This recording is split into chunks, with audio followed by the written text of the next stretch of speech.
The standoff over the Dakota Access Pipeline last night left many protesters saying they refuse to back down. Long brewing tensions over the controversial project boiled over as police in riot gear faced off with protesters. After hours of clashes, law enforcement officials arrested 142 people. A press conference just kicked off a little bit ago, and we'll let you know what comes out of it tonight on Valley News Live at 9 and 10 at 10.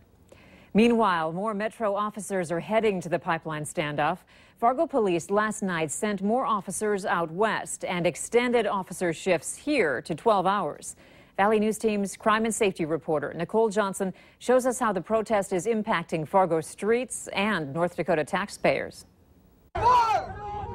1/4 of the Fargo Police Department is at the Dakota Access Pipeline protest. You have somebody that needs medical attention. When people start throwing Molotov cocktails and shooting at law enforcement, that raises the stakes for us. After a request for help from Morton County, about 50 sworn officers from Fargo alone were sent. That's enough to staff an entire shift. It is a very scary situation for law enforcement, especially when things like that start happening, when people say that they're peacefully protesting, but in reality, yesterday wasn't a peaceful protest. Deputy Chief Joe Anderson says it's putting a strain on the department. Someone's got to put that fire out. You can't just let it burn.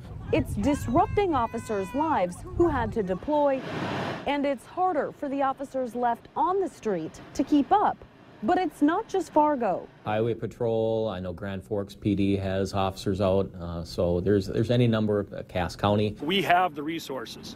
We could go down there at any time. We are trying not to.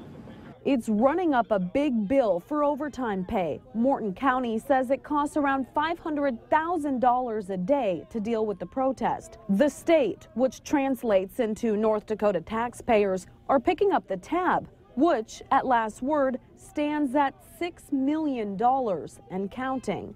That's not optimal to operate on 12-hour shifts for a long period of time. So hopefully, depending on how events go today out in Morton County, we'll be able to have a better sense of when those officers might be returning to Fargo. Returning to Fargo to return the level of protection the department provides back to normal.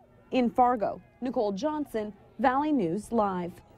142 people have been arrested at the Dakota Access Pipeline protests. Anderson says Morton County cannot handle that on its own, and it's affecting area jails that are already close.